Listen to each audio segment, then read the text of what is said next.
Hello दोस्तों, कैसे हो आप लोग। आशा करता हूँ आप लोग अच्छे होंगे और आप लोगों की पढ़ाई बेहतरीन तरीके से चल रही होगी। हम लोगों ने रासायनिक अभिक्रिया एवं समीकरण पार्ट वन में बहुत सारे टॉपिकों का अध्ययन किया था और हम लोग रासायनिक अभिक्रियाओं के प्रकार के बारे में हम लोग आज देखेंगे कि कितनी प्रकार की रासायनिक अभिक्रियाएं होती हैं। तो क्लास को लेट ना करते हुए हम लोग आगे बढ़ते हैं और अपने टॉपिक को ध्यान देते हैं।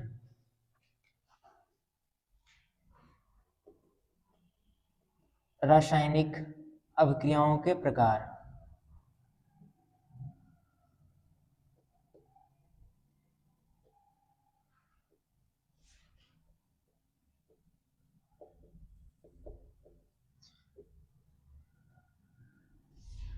रासायनिक अभिक्रियाओं के प्रकार। बहुत सारी रासायनिक अभिक्रियाएं होती हैं जो कि हम लोग आज देखने वाले हैं। पहली रासायनिक अभिक्रिया होती है संयोजन अभिक्रिया। संयोजन अभिक्रिया, इसे हम लोग योगात्मक अभिक्रिया भी कहते हैं।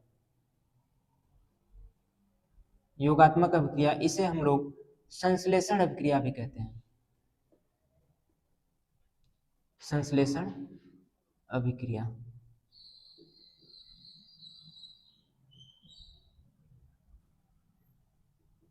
संश्लेषण अभिक्रिया भी कहते हैं। देखते हैं इसका परिभाषा क्या होता है कि वह अभिक्रिया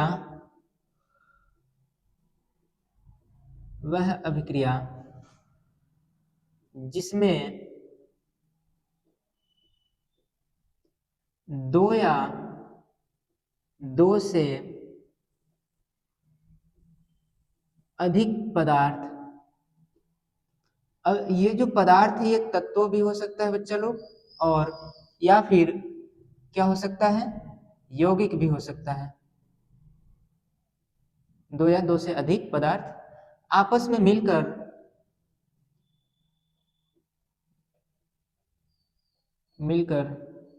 एकल उत्पाद का निर्माण करते हैं, उस अभिक्रिया को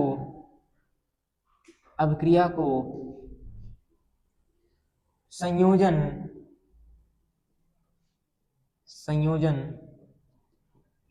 अभिक्रिया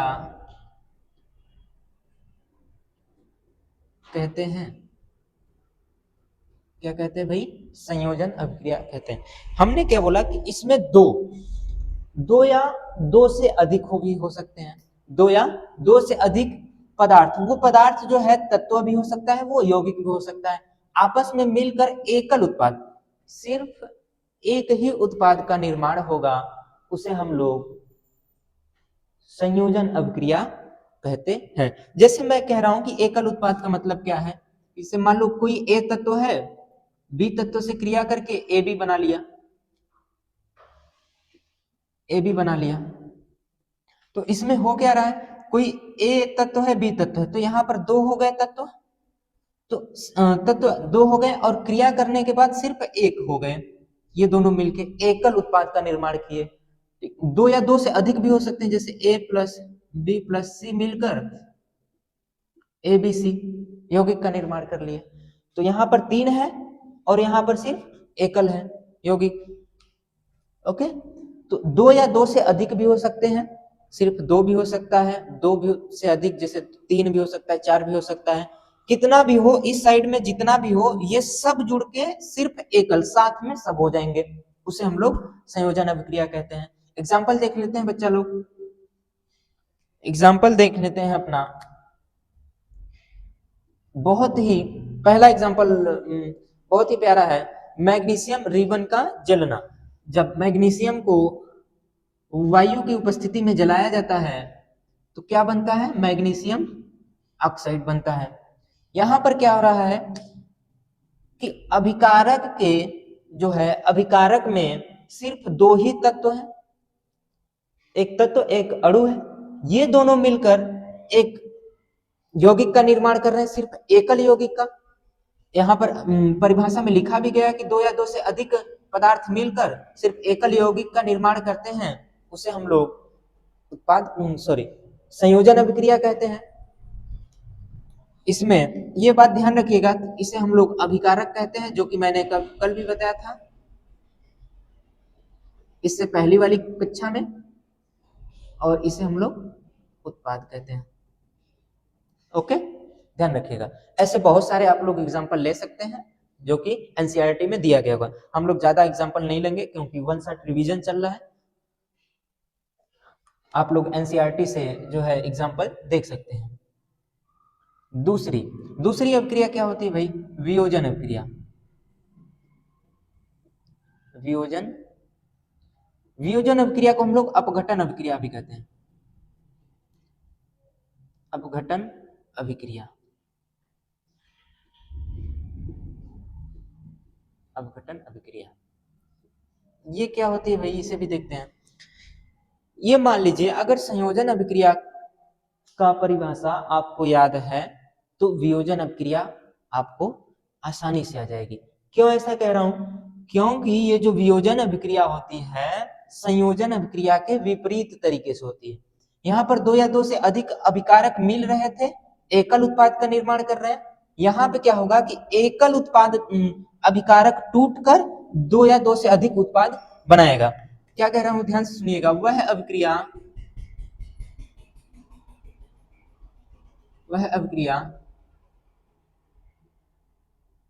जिसमें 2 या 2 से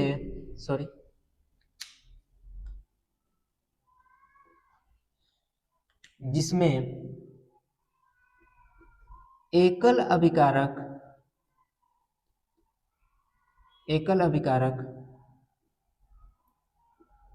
टूटकर 2 या 2 से अधिक उत्पाद का निर्माण करते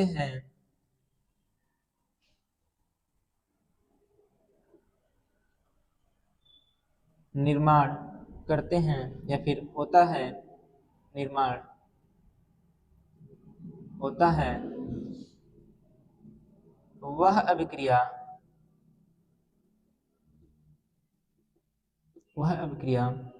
वियोजन अभिक्रिया कहलाती है। वह अभिक्रिया वियोजन अभिक्रिया कहलाती है। ध्यान रखिएगा, इसमें क्या बोला जा रहा है कि एकल अभिकारक टूटकर 2 या 2 से अधिक उत्पाद का निर्माण करते हैं। ध्यान रखिएगा, इसमें सिर्फ एकल अभिकारक होगा और जब टूटेगा तो इसमें 2 हो सकते हैं या फिर 2 से अधिक भी हो सकते हैं उत्पाद। कहने का मतलब है कि मान लो ये ए बी है, ये क्रिया करके ये एकल अभिकारक है, ये टूटकर ए प्लस बी बना रहे हैं, तो यहाँ पर 2 हो गए। तो एकल अभिकारक टूटकर 2 या 2 से अधिक उत्पाद का निर्माण करते हैं, यही बोला गया है।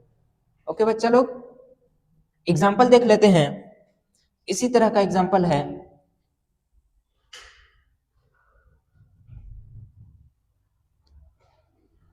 CaCO3। अब ये टूटता है तो कैल्शियम ऑक्साइड और कार्बन डाइऑक्साइड बनाता है। उष्मा दी जाती है तो यहाँ पर क्या हो रहा है कि एकल अभिकारक है, 2 या 2 से अधिक उत्पाद दे रहा है, तो ये क्या कहलाएगा? वियोजन अभिक्रिया कहलाएगी।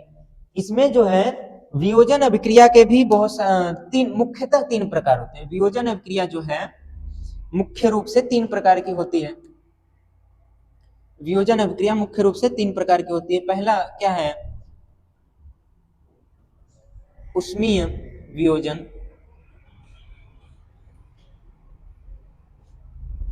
अभिक्रिया। उष्मीय वियोजन अभिक्रिया, हमने क्या बोला है कि भैया ये जो संयोजन अभिक्रिया है ये मुख्य रूप से 3 प्रकार की होती है। इसमें पहला जो है उष्मीय वियोजन है। उष्मीय वियोजन अभिक्रिया किसे कहते हैं भैया? कि वह वियोजन अभिक्रिया जो उष्मा देने पर संपन्न हो उसे उष्मीय वियोजन अभिक्रिया कहते हैं। परिभाषा क्या बन रहा है?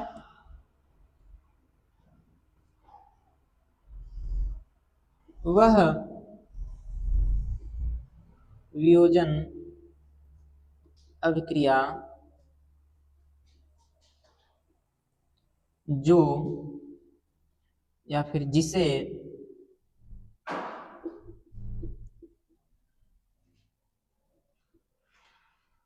उष्मा देने पर संपन्न हो, उस अभिक्रिया को उष्मीय वियोजन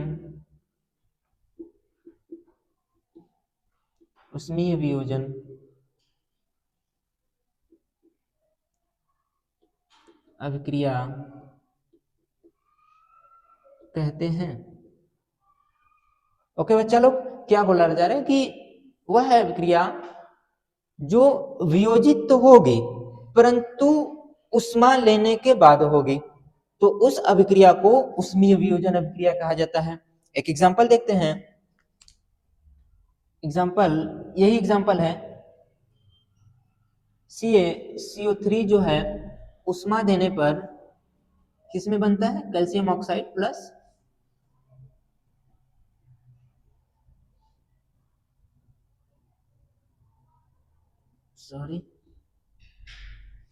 प्लस कार्बन डाइऑक्साइड में बनता है। इसमें क्या हो रहा है कि ये तो वियोजित, ये टूट तो रहा है, परंतु इसमें क्या देना पड़ रहा है? उष्मा देना पड़ रहा है। उष्मा देने पर ही ये कैल्शियम ऑक्साइड में और कार्बन डाइऑक्साइड में ये टूटता है। ऐसी बहुत सारे एग्जाम्पल जो है आपको एनसीईआरटी में मिल जाएंगे। आप लोग जो है रिवीजन करते रहिए और देखते रहिए। हम लोग ज्यादा यहाँ पर एग्जाम्पल नहीं लेंगे क्योंकि वन शॉट रिवीजन कर रहे हैं, तो छोटे से छोटे सभी चीजों को करते हुए हम लोग सभी चीजें देखेंगे। ओके, दूसरी क्या है? दूसरी अभिक्रिया, इस वियोजन अभिक्रिया का दूसरा क्या रूप होता है भाई? प्रकाशीय वियोजन अभिक्रिया।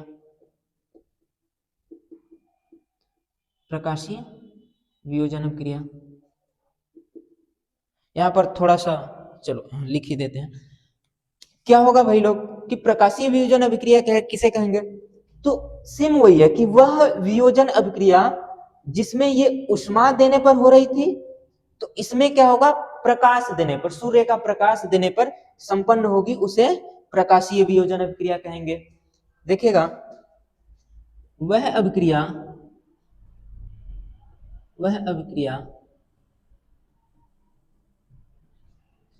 जिसमें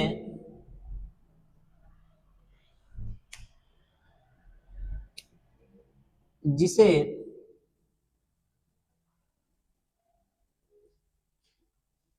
सूर्य का प्रकाश देने पर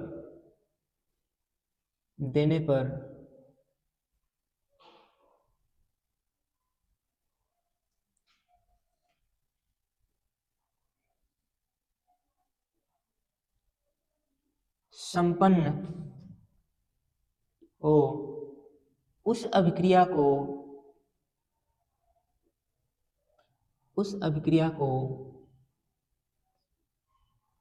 प्रकाशीय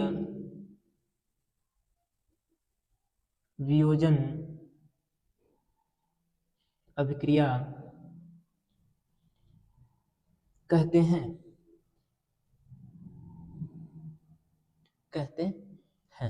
हमने क्या बोला कि वह अभिक्रिया या फिर वह वियोजन अभिक्रिया जिसमें सूर्य का प्रकाश देने पर यह अभिक्रिया संपन्न होती हैं, तो उसे हम लोग प्रकाशीय वियोजन अभिक्रिया कहते हैं।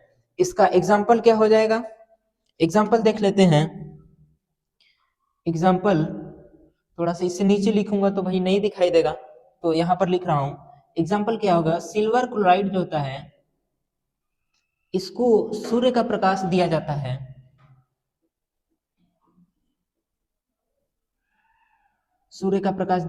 तो क्या होता है कि सिल्वर में प्लस Cl2 में टूट जाता है। जब ये इस अभिक्रिया को जब अंधेरे घर में रखा जाता है तो यह अभिक्रिया नहीं होती है। जब ही इसे सूर्य के प्रकाश में रखा जाता है तो ये अभिक्रिया होने लगती है धीरे धीरे। और किसमें होती है? Ag सिल्वर में टूटती है और Cl2 गैस बन जाती है।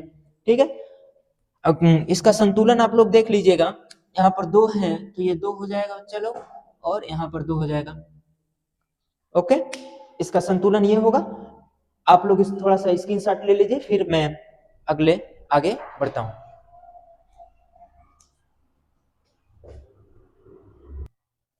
यहाँ पर बच्चा लोग ये दिख नहीं रहा है, इस अभिक्रिया को जो है मैं यहाँ पर लिख देता हूं, ध्यान से देखिएगा।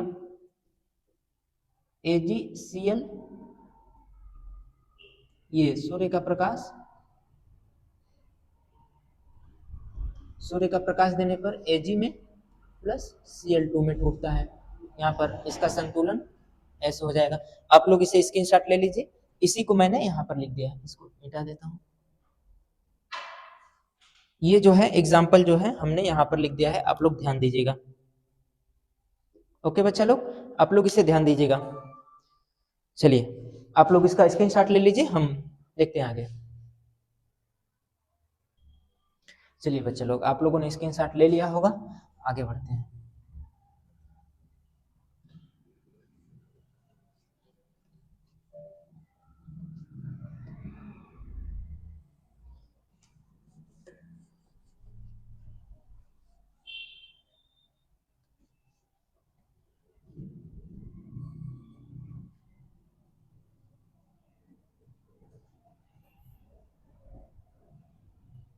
आगे बढ़ते हैं, चलिएगा।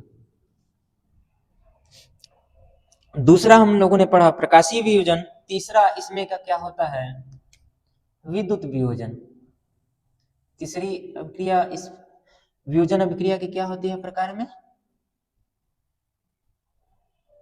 विद्युत वियोजन अभिक्रिया।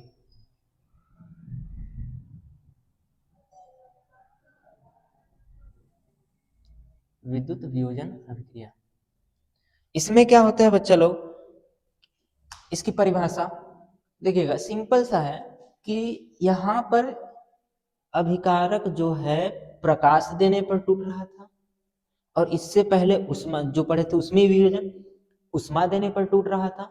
तो इसमें क्या होगा कि विद्युत देने पर टूटेगा, प्रकाश देने पर टूट रहा था, उष्मा देने पर टूट रहा था। तो विद्युत वियोजन में क्या होगा कि जब विद्युत दिया जाएगा तब वो टूटेगा। ध्यान से देखिएगा, परिभाषा इसकी क्या होगी, वह अपघटन अभिक्रिया, वह अपघटन अभिक्रिया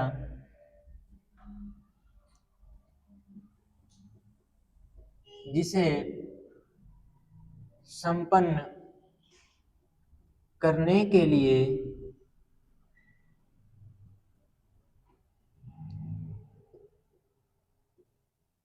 विद्युत दिया जाता है, उस अभिक्रिया को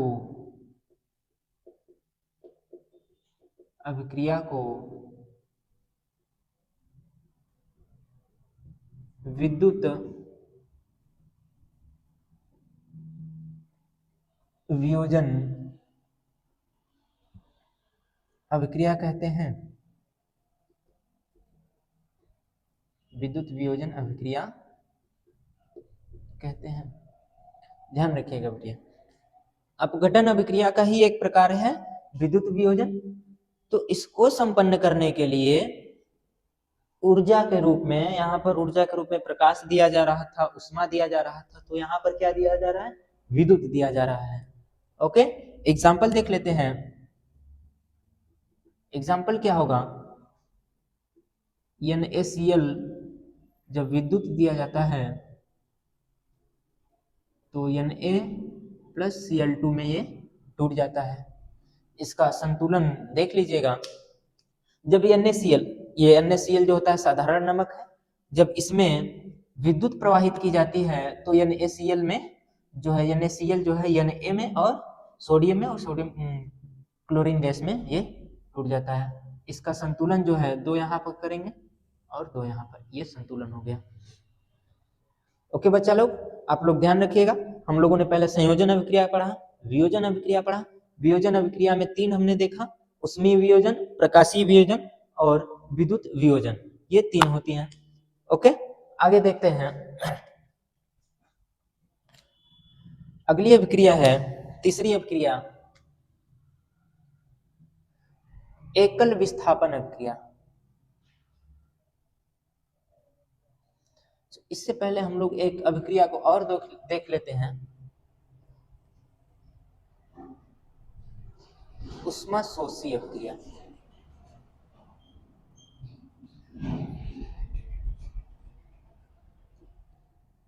उष्मा शोषी अभिक्रिया को देख लेते हैं बच्चों। उष्मा शोषी अभिक्रिया क्या होती है कि वह अभिक्रिया या फिर जिस अभिक्रिया को संपन्न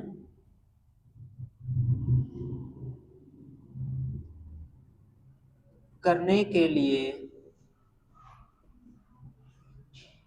उष्मा की आवश्यकता होती है,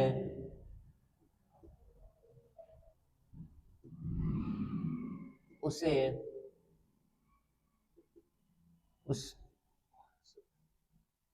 उष्मा शोषी अभिक्रिया,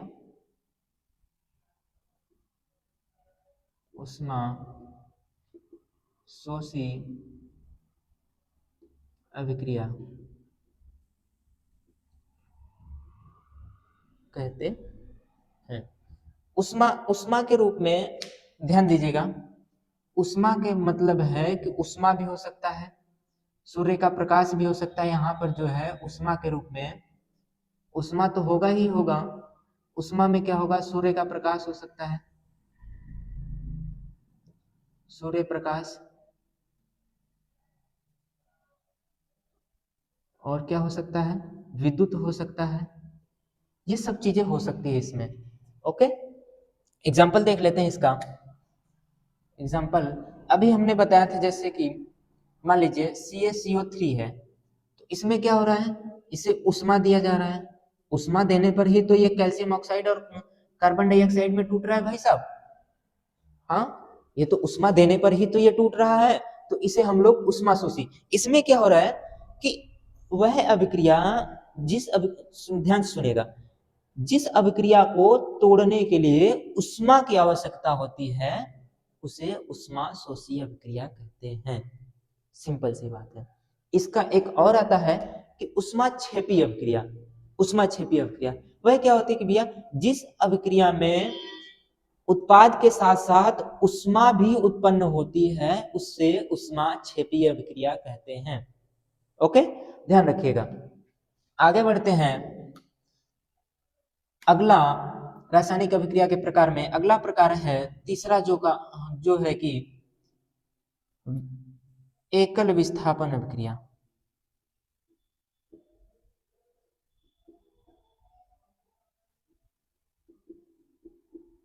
अभिक्रिया एकल विस्थापन अभिक्रिया। एकल विस्थापन अभिक्रिया किसे कहते हैं भाई? वह अभिक्रिया, लिखते हैं इसकी परिभाषा, वह अभिक्रिया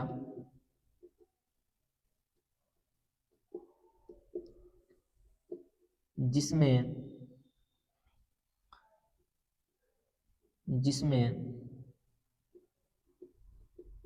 किसी यौगिक से उसके परमाणु या परमाणु समूह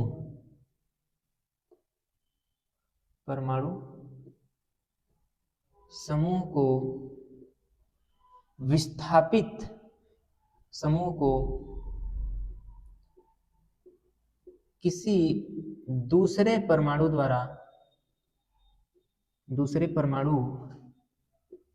द्वारा विस्थापित कर दिया जाता है, उस अभिक्रिया को एकल विस्थापन अभिक्रिया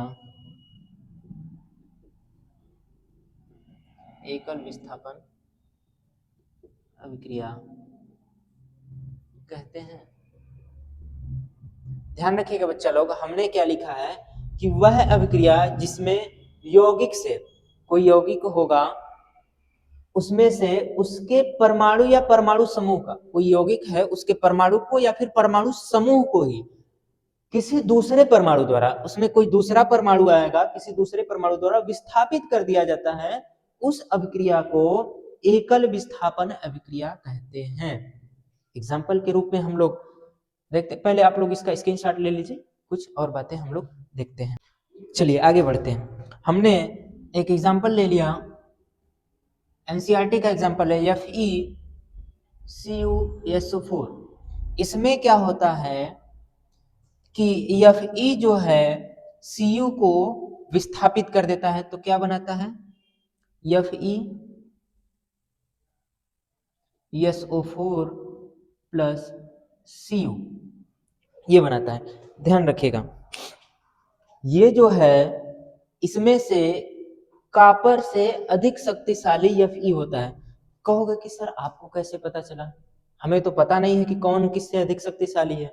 तो एक सक्रियता श्रेणी आती है बच्चा लोग, कहां पर लिखा जाए, आप लोग इसे स्क्रीनशॉट ले लीजिए, मैं इसे मिटाकर सक्रियता श्रेणी बताता हूं।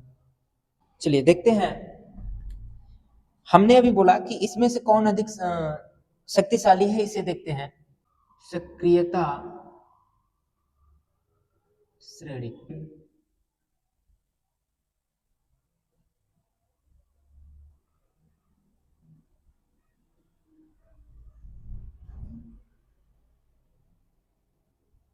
आई होप कि दिखाई नहीं दे रहा होगा, बस मैं और बड़ा बड़ा लिख लेता हूँ।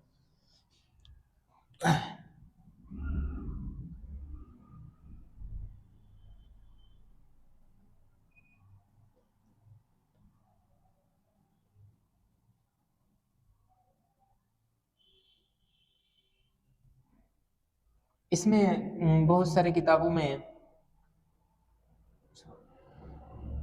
प्लेटिनम भी देता है, तो हम लोग प्लेटिनम को नहीं लिखें। बहुत सारे सक्रियता श्रेणी अलग अलग तरीके से दिखाई जाती है।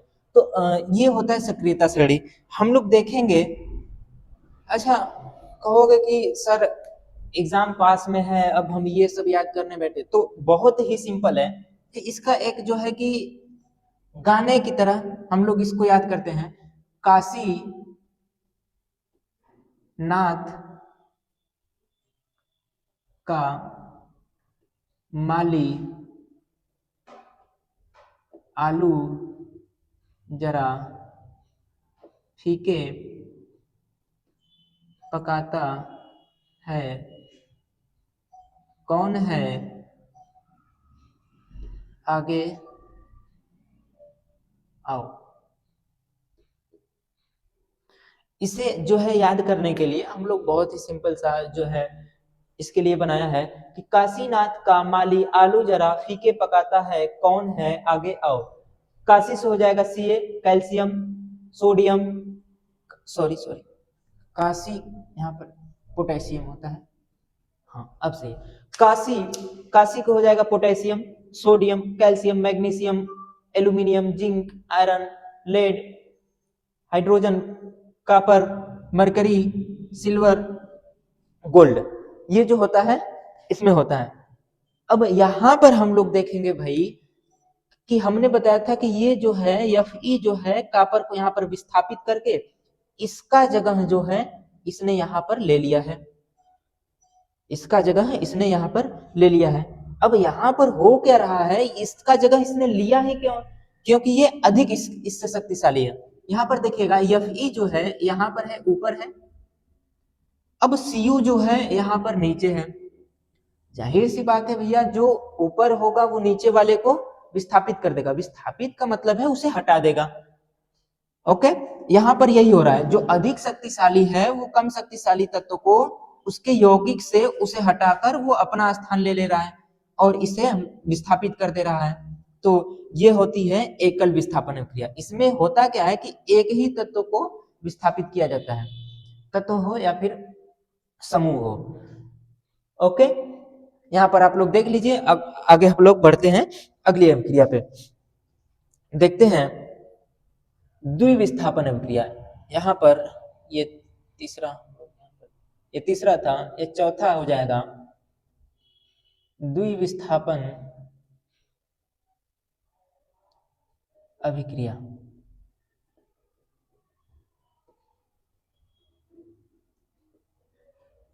द्विविस्थापन अभिक्रिया, इस अभिक्रिया में क्या होता है कि दो यौगिक होते हैं, वह अभिक्रिया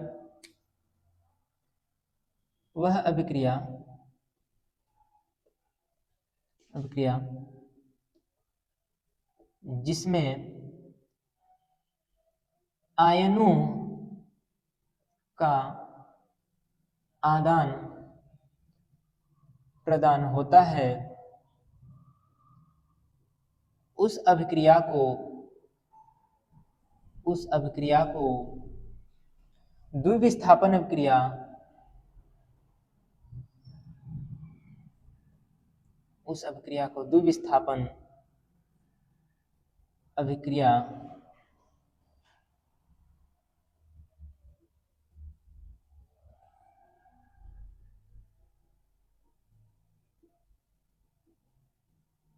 अभिक्रिया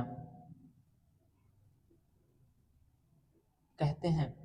इसमें क्या हो रहा है कि इसमें जो यौगिकों में से आयनों का आदान प्रदान होता है, उसे हम लोग द्विविस्थापन अभिक्रिया कहते हैं। इसका एग्जाम्पल क्या होगा, NaCl प्लस AgNO3। अब ये जो है, इसमें आयनों का आदान प्रदान होगा। ये जो है Ag सिल्वर क्लोराइड बनाएगा, AgCl प्लस NaNO3 ये बनाएगा। इसमें क्या हो रहा है, अगर मैं थोड़ा सा दिखाऊं तो ये सोडियम जो होता है प्लस का वन आयन होता है इस पे, और इस पे माइनस का वन आयन होता है। इस पे प्लस का वन आयन होता है, इस पे माइनस का वन। तो इसमें क्या हो रहा है कि ये धनायन वाला, ये धनायन इस ऋणायन के पास गया, और ये जो धनायन है इस ऋणायन के पास आया। इसमें क्या हो रहा है, आयनों का आदान प्रदान होता है। जिस भी अभिक्रिया में आयनों का आदान प्रदान होता हुआ दिख जाए, उस अभिक्रिया को हम लोग द्विविस्थापन अभिक्रिया कहते हैं। इस अभिक्रिया को ऐसे भी दिखाया जाता है, बच्चा लोग ध्यान दीजिएगा। एनसीईआरटी में जो है, इस अभिक्रिया को Na प्लस और Cl minus plus Ag plus और NO3 माइनस,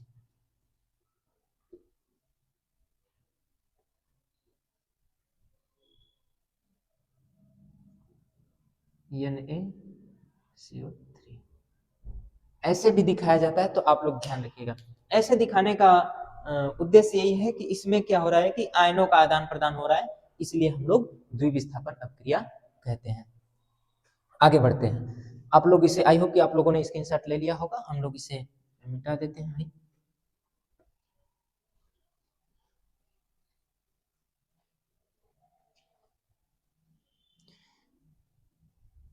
यहाँ पर दिखाई नहीं दे रहा, इसके नीचे हम लोगों नहीं लिखेंगे, इसलिए हमने इसे नहीं मिटाया है। अगला, पांचवी अभिक्रिया क्या होती है?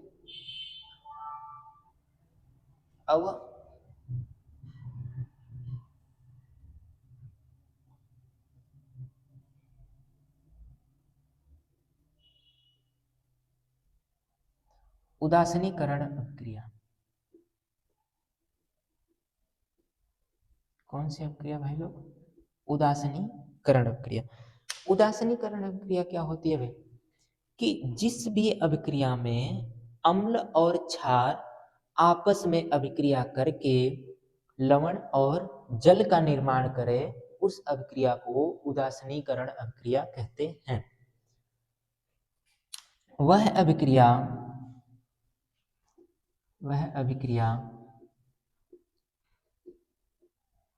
जिसमें अम्ल क्षार आपस में क्रिया करके लवण और जल का निर्माण करते हैं, उस अभिक्रिया को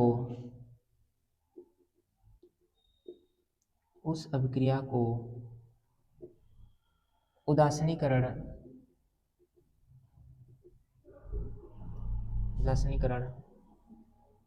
अभिक्रिया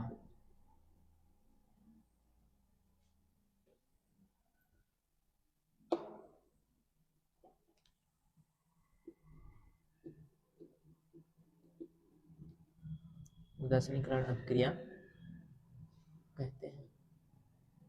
ध्यान दीजिएगा, हमने क्या बोला है? उदासीनीकरण अभिक्रिया। जिस भी अभिक्रिया में अम्ल और क्षार आपस में क्रिया करके लवण और जल का निर्माण करे, उसे हम लोग उदासीनीकरण अभिक्रिया कहते हैं। एग्जाम्पल देखते हैं, एग्जाम्पल ले लेते हैं। HCl प्लस NaOH, इसमें क्या बनता है? ये आपस में क्रिया करके नमक का NaCl प्लस जल का निर्माण करते हैं। तो NaCl जो है एक भी लवण है और यहाँ पर जल का निर्माण हो रहा है। हो क्या रहा है इसमें कि ये अम्ल है, मैं लिख देता हूं, हाइड्रोक्लोरिक अम्ल जो होता है ये अम्ल है भाई, और ये क्षार है। जब अम्ल और क्षार आपस में क्रिया करते हैं तो एक लवण का और दूसरा जल का निर्माण होता है। जब भी किसी भी अभिक्रिया में लवण और जल का निर्माण हो तो उस अभिक्रिया को उदासीनीकरण अभिक्रिया कहते हैं। ये बात ध्यान रखिएगा। और बोर्ड एग्जाम के लिए ये द्विविस्थापन अभिक्रिया और उदासीनीकरण अभिक्रिया थोड़ा सा इंपॉर्टेंट हो जाती है। और इसमें रासायनिक अभिक्रियाओं के प्रकार में जितनी भी अभिक्रिया पढ़े हैं आप लोग, ये सभी अभिक्रियाएं जो है बहुत ही इंपॉर्टेंट होती हैं। आगे हम लोग बढ़ते हैं। अवक्षेपण अभिक्रिया, आप लोग थोड़ा सा इसे स्क्रीनशॉट ले लीजिए, हम लोग आगे बढ़ते हैं।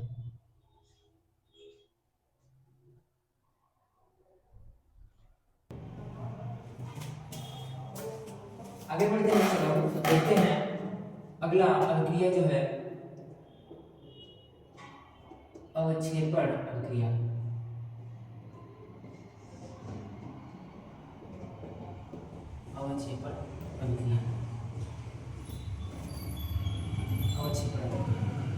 अवक्षेपण अभिक्रिया क्या होती है? ध्यान से देखिएगा, कुछ ऐसी भी अभिक्रियाएं होती हैं जिनमें प्रतिफल अवक्षेप के रूप में प्राप्त होता है, उसे हम लोग अवक्षेपण अभिक्रिया कहते हैं। इसकी परिभाषा क्या हो जाएगी वो लिख लेते हैं।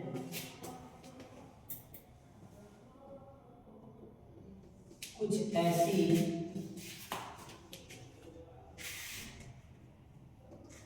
ऐसी अभिक्रिया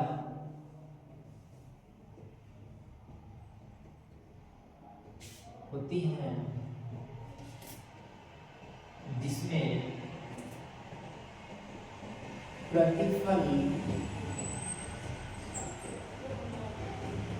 अवक्षेप के रूप में प्राप्त होता है, उसे अवक्षेपण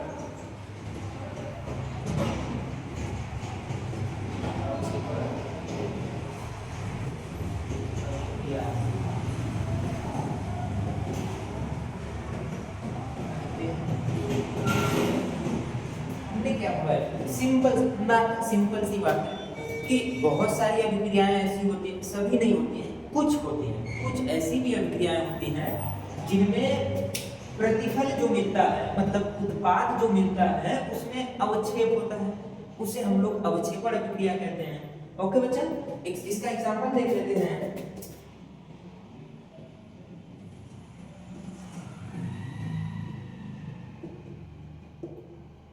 एग्जांपल क्या हो जाएगा, पीबी ये अवक्षेप और पोटेशियम आयन और क्या मिल जाएगा, पोटेशियम नाइट्रेट। इसमें ये मैंने तीर दिखाया, ध्यान से देखिएगा, ये जो तीर है ये मैं दूसरी कलर से दिखा देता हूं, समझ आएगा। ये जो तीर नीचे की तरफ मैंने दिखाया है तो ये क्या दिखाता है कि ये जो PbI2 है, लेड आयोडाइड जो है यहाँ पर अवक्षेप के रूप में है।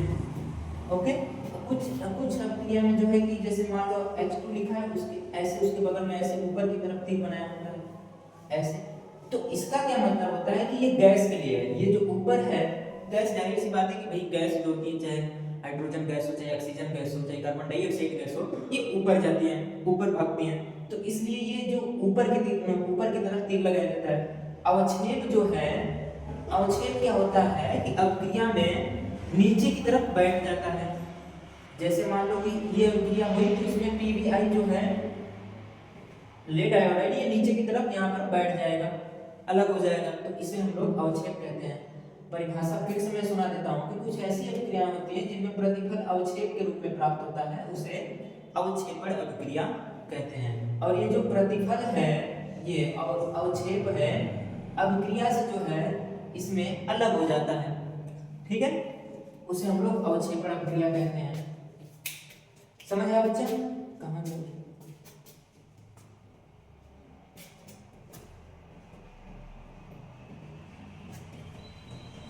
आगे हम लोग देखते हैं बहुत ही, इस चैप्टर का बहुत ही इंपॉर्टेंट टॉपिक ऑक्सीकरण अवकरण अभिक्रिया। ऑक्सीकरण अवकरण अभिक्रिया क्या होती है बच्चा लोग? ध्यान से देखिएगा, ऑक्सीकरण अवकरण अभिक्रिया क्या होती है कि इसमें बहुत ही एग्जाम्पल जो है और परिभाषा ऑक्सीकरण अवकरण से क्लास 10th में बोर्ड एग्जाम में पूछा जाता है। और समथिंग ऑक्सीकरण अवकरण से अगर मैं बोलूं सीधा सा तो 4 से 6 नंबर तक का हो सकता है कि आए इस बार एग्जाम में। आप लोग इसे देख लीजिए और मैं इसे पूरा साफ करके आगे नए सिरे से ऑक्सीकरण अवकरण अभिक्रिया शुरुआत करता हूं। देखते हैं बच्चा,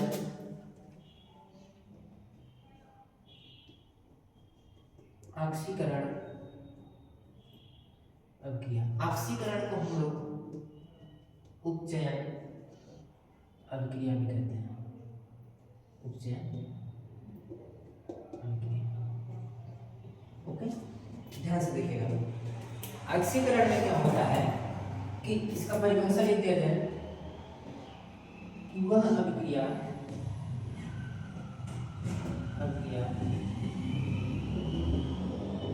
जिसमें ऑक्सीजन का योग हो तथा हाइड्रोजन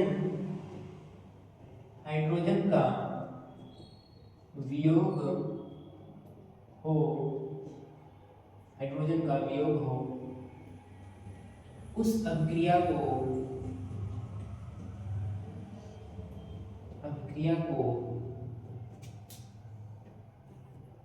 उपचयन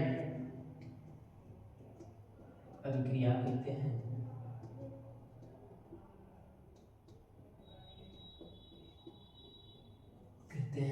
ध्यान से देखिएगा, हमने क्या बोला है, सिंपल सा, कि वह अभिक्रिया जिसमें ऑक्सीजन का योग हो और हाइड्रोजन का वियोग हो, उस अभिक्रिया को हम लोग क्या कहते हैं, ऑक्सीकरण अभिक्रिया कहते हैं। सिंपल सा है, जिस अभिक्रिया में ऑक्सीजन जुड़े या फिर हाइड्रोजन निकले, हो सकता है कि ऑक्सीजन जुड़ रहा होगा या फिर हाइड्रोजन निकल रहा होगा, उस अभिक्रिया को ऑक्सीकरण अभिक्रिया कहते हैं। एग्जाम्पल देखते हैं। अगर मैं बहुत ही सिंपल सा एग्जाम्पल, जैसे हम लोगों ने देखा था कि मैग्नीशियम रिबन का जलना Mg+O2, और यहाँ पर मैग्नीशियम ऑक्साइड बना रहा था, तो यहाँ पर वही तो हो रहा था, ऑक्सीकरण ही तो हो रहा था। ऑक्सीजन की उपस्थिति में मैग्नीशियम को जलाया गया तो MgO बन रहा। तो यहाँ पर क्या हुआ, Mg जो था यहाँ पर अकेला था, यहाँ पर Mg और Mg यहाँ पर देखो ऑक्सीजन के साथ हो गया, तो यहाँ पर ऑक्सीजन का क्या हो रहा है, योग हो रहा है। इसे हम लोग ऑक्सीकरण हो गया करेंगे, यहाँ पर इसका संतुलन हो जाएगा ऐसे, ठीक है। यहाँ पर ऑक्सीजन का योग हो रहा है तो उसे ऑक्सीकरण, या फिर हाइड्रोजन का जहाँ पर वियोग हो रहा है वहाँ पर ऑक्सीकरण। ओके, आगे देखते हैं। बहुत सारे एग्जांपल दिए गए हैं, आप लोग उसे देखते रहिएगा। अवकरण, अवकरण या फिर अपचयन। अवकरण को अपचयन अपक्रिया भी बोलते हैं, ध्यान रखिएगा। अवकरण अपक्रिया या फिर अपचयन अपक्रिया, ये सेम जो है ऑक्सीकरण की विपरीत होती है। क्या होता है कि वह अपक्रिया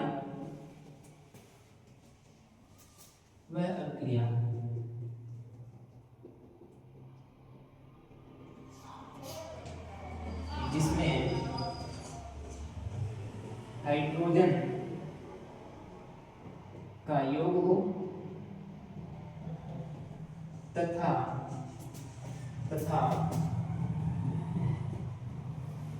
ऑक्सीजन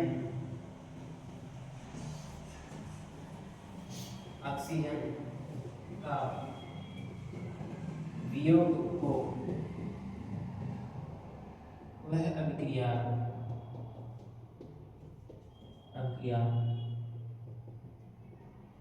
ऑक्सीकरण, वह अभिक्रिया अवकरण अभिक्रिया कहलाती है।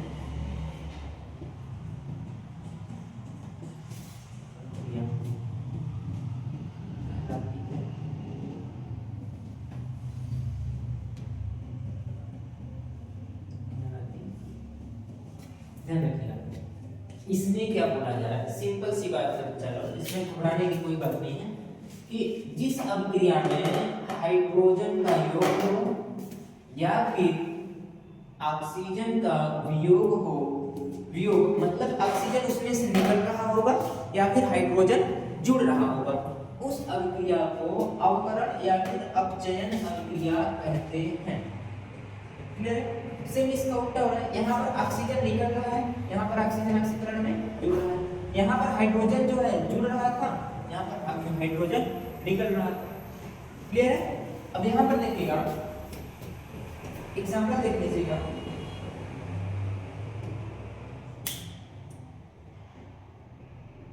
H2 + Cl2 मिलके HCl बनाते हैं।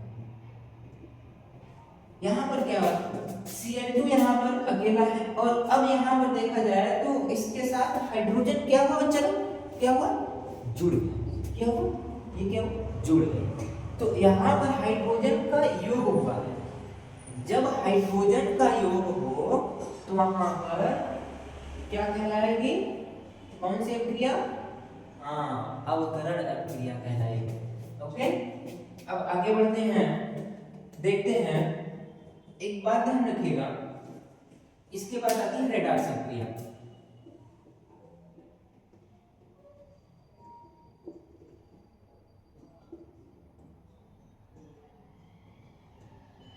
रेडॉक्स अभिक्रिया, रेडॉक्स अभिक्रिया क्या होती है कि वह अभिक्रिया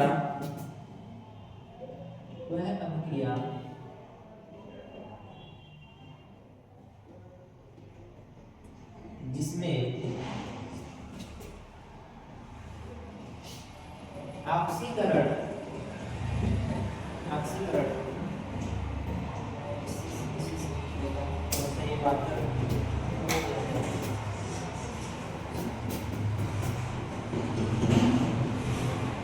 वह अभिक्रिया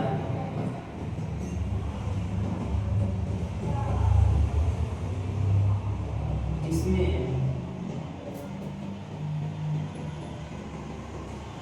ऑक्सीकरण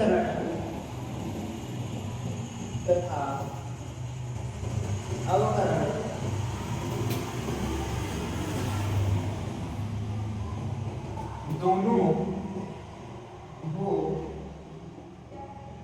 उस अभिक्रिया को ऑक्सीकरण अभिक्रिया कहते हैं। हमने क्या लिखा भैया कि ये एक ऐसी अभिक्रिया है, रेडॉक्स अभिक्रिया सिंपल सी है, कि जिसमें एग्जांपल लिख लेता हूं ZnO प्लस C, ये क्या बनाता है Zn प्लस C। ध्यान से देखिएगा, एग्जांपल के तौर पर मैं समझाता हूं। एग्जांपल यहां पर मैंने ले लिया है,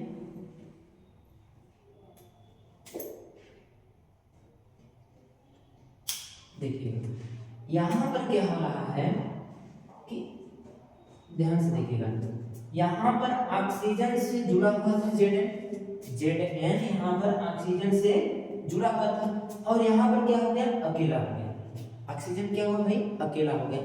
तो जब यहां पर जुड़ा है और यहां पर अकेला हो गया, मतलब ऑक्सीजन इसमें से निकला। जब ऑक्सीजन निकला भाई, तो जब ऑक्सीजन निकलता है तो क्या कहलाता है, अवकरण। अवकरण हो गया। अब ध्यान दीजिएगा, यहां पर क्या हो गया कि कार्बन अकेला है, फिर यहां पर ऑक्सीजन जुड़ गया। अब जब ऑक्सीजन जुड़ता है तो यहां पर क्या हो रहा है, ऑक्सीजन जब जुड़ता है तो ऑक्सीकरण या फिर उपचयन, ठीक है। तो यहां पर क्या हो रहा है, ऑक्सीकरण। यहां पर दिख रहा होगा आई होप कि यहां पर नीचे से यहां पर ऑक्सीजन निकल रहा है Zn से, ऑक्सीजन का निकलना अवकरण और ऑक्सीजन का जुड़ना ऑक्सीकरण, ठीक है। यहां पर रेडॉक्स अभिक्रिया की परिभाषा सिंपल सी बनती है कि जिस भी अभिक्रिया में ऑक्सीकरण और अवकरण ये दोनों देखी जाती हैं, उस अभिक्रिया को रेडॉक्स अभिक्रिया कहते हैं। जिस किसी भी अभिक्रिया में ऑक्सीकरण अवकरण दोनों हो, उसे रेडॉक्स अभिक्रिया कहते हैं। ये जो एग्जांपल हमने लिखा है, एग्जांपल ये रेडॉक्स अभिक्रिया का है। ध्यान से देखिएगा, यहाँ पर अवकरण और ऑक्सीकरण ये दोनों अभिक्रिया हो रही है, तो ये कौन सी अभिक्रिया कहलाएगी, रेडॉक्स अभिक्रिया कहलाएगी। ओके बच्चा लोग, आज का जो है यहाँ पर चैप्टर कंप्लीट होता है, और आप लोग लाइक करिए और अपने दोस्तों के पास शेयर करिए, ताकि वो भी बोर्ड एग्जाम में अच्छा कर पाए। Thank you.